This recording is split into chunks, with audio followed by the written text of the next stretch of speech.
독일의 현실주의 철학자인 아르투르 쇼펜하우어의 교훈의 말씀 시작하겠습니다. 인간은 혼자로서 느끼는 고독을 사랑하지 않는다면 그는 진정한 자유를 사랑하지 않는 것이다.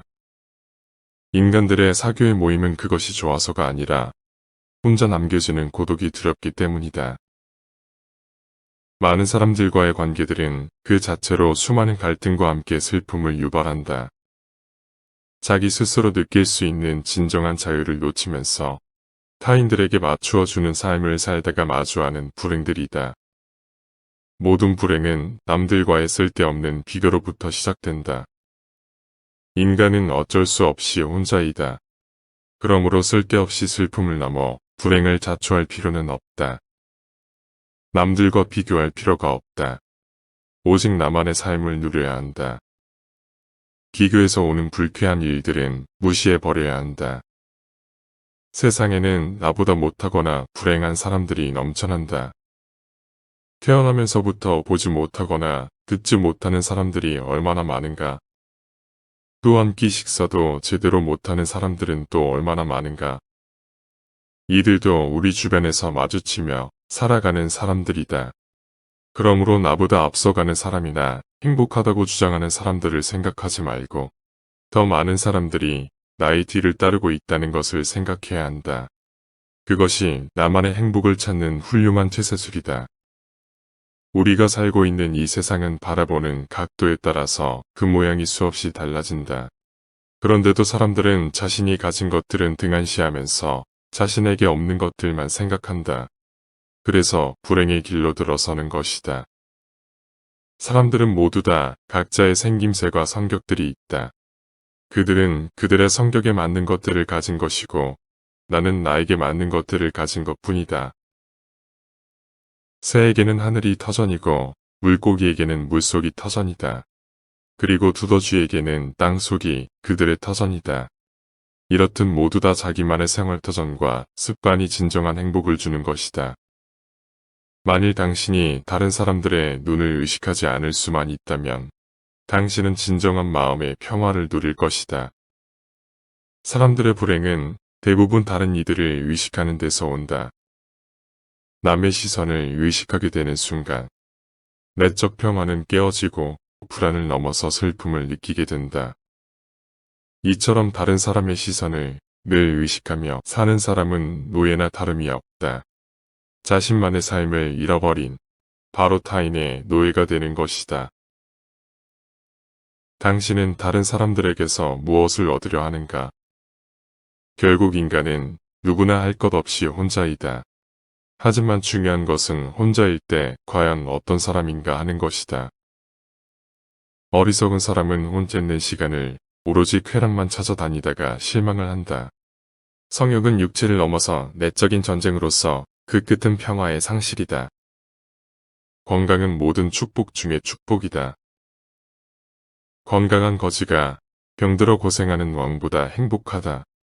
반대로 지혜로운 사람은 단지 고통을 피한다. 수많은 고통들은 관계에서 시작된다. 사랑도 영원하지 않다. 돈도 행복을 주기보다는 더 많은 욕심으로 인해 불행의 씨앗이 되곤 한다. 친구도 가족도 나에게 영원한 존재가 아니다. 오직 나 홀로 살아가는 것이다. 그러므로 고통들을 없애기 위해서는 온전히 버려야 하는 것이다. 그것만이 고통의 굴레에서 벗어나는 길이다. 우리는 우리가 살고자 하는 삶이 아니라 살 수 있는 삶을 살아야 한다. 인생은 욕망과 권태 사이를 오가는 시계추와 같다. 인간은 무언가를 끊임없이 갈망하는 욕망의 존재이다.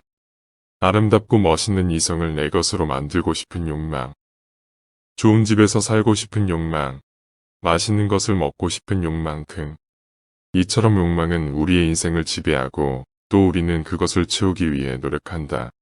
하지만 이런 욕망들이 충족되지 않은 때에는 그에 따른 결핍으로 괴로워하지만 정작 그것들이 채워진다 할지라도 그에 대한 만족감은 오래가지 않는다. 만족으로 오는 행복감은 욕망이 전제하는 한 그 자체로 성립할 수가 없기 때문이다. 욕망은 그것이 채워지는 순간 또 다른 욕망을 부른다.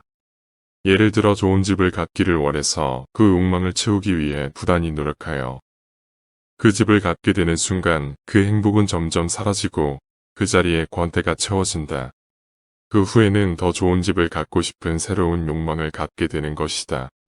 그리고 다시 충족되지 못하는 욕망으로 인해 다시금 괴로워하게 된다. 우리는 아이들이 장난감을 갖고 싶어하는 것으로도 이를 확인할 수 있다. 아이들은 새로운 매력적인 장난감을 보게 되면 그것을 갖고 싶은 욕망에 사로잡혀서 자신의 부모에게 그것을 사달라고 떼를 쓰면서 달려든다. 그런 노력으로 장난감을 갖게 되면 아이가 느끼는 행복감은 순식간에 사라지고 만다. 이처럼 아무리 매력적인 장난감이라도 한 달이 지나지 않아서 실증을 내고 행복에 겨워하던 모습은 이내 권태감으로 변하기 시작한다. 그러다가 더 매력 있는 장난감을 보게 되면 그것에 대한 새로운 욕망에 사로잡히게 된다. 그러므로 우리는 삶에서 욕망을 제거해야 한다. 그래야만 고통으로부터 멀어질 수 있다. 금욕주의적 성직자들은 고통을 없애기 위해서 자신의 생명력을 최저점으로 끌어내리는 수단을 사용한다. 예를 들어 가능하면 소망하지 않는 것, 흥분하거나 피를 끓게 하는 일을 피할 것, 사랑하거나 증오하지 말 것, 그리고 항상 평정심을 유지할 것, 불을 탐하지 말 것 등. 그러나 우리가 이런 생활을 따르기에는 어려움이 있다. 그저 우리는 단순함을 추구해야 한다. 평범한 사람들은 시간을 어떻게 보내면서 고통으로부터 멀어질 것인지를 생각한다. 하지만 유능한 사람은 시간을 어떻게 활용할까를 생각한다. 시간은 유한하다. 누구에게나 이것은 법칙이다. 그러므로 시간을 낭비하느냐 활용하느냐가 그 사람의 능력이자 가치를 드러낸다. 귀한 시간을 남들과 함께 모여 사는 쓸데없는 신세한탄이나 남들 뒷담화에 열중하지 마라. 자신들 돌아보면 이런 모습으로 얼마나 시간을 헛되게 보냈는지를 깨닫게 될 것이다. 이런 생활은 무의미하고 어리석은 행동이다. 그러므로 이제는 그렇게 보내는 시간보다 나 자신을 돌아보고 내적으로 자신을 보다듬는 시간을 먼저 가져야 한다. 그러기 위해서는 먼저 건강을 위해서 정한 시간을 사용하라. 꾸준한 건강관리만이 행복한 생활의 밑거름이다.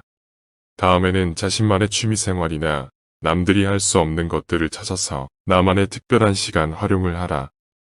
그 다음으로 진정한 평화는 내적인 평화임을 깨닫고 그에 맞는 노력을 게을리하지 말아야 할 것이다. 쇼펜하우어는 부유한 상인 가족에 태어났으며 어린 시절부터 인텔리전스와 함께 예민함을 보였습니다. 그는 철학적인 지식에 대한 관심을 가지고 있었으며 특히 독일의 이데올로기와 영국의 경험주의를 연구하고 영향을 받았습니다. 그는 자신이 칸트의 사상을 올바르게 계승했다고 확신했습니다.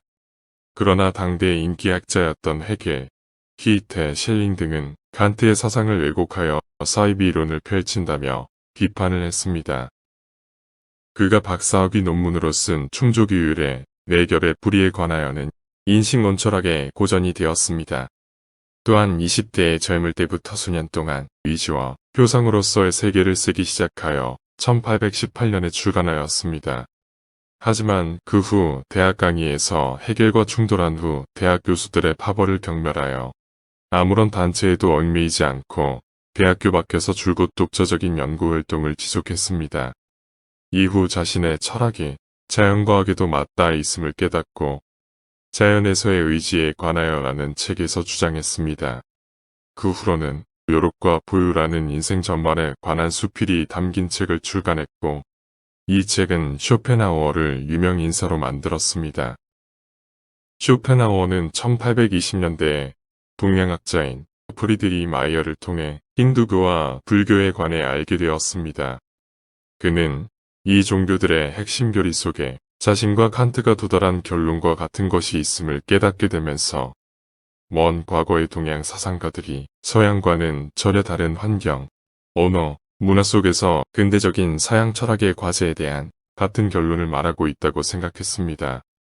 이 발견을 쇼펜하우어는 글로 써서 남겼고 서양에서 최초로 동양 철학에 세련된 점을 독자들에게 알려주었습니다. 쇼펜하우어는 서양 철학과 동양 철학 간의 유사성을 말한 철학자이자 자신이 무신론자임을 노골적으로 표명한 독창적인 철학자로 후대의 많은 철학자들, 특히 니체, 슈트라우스, 프로이트 등의 철학자들에게 많은 영향을 주었습니다.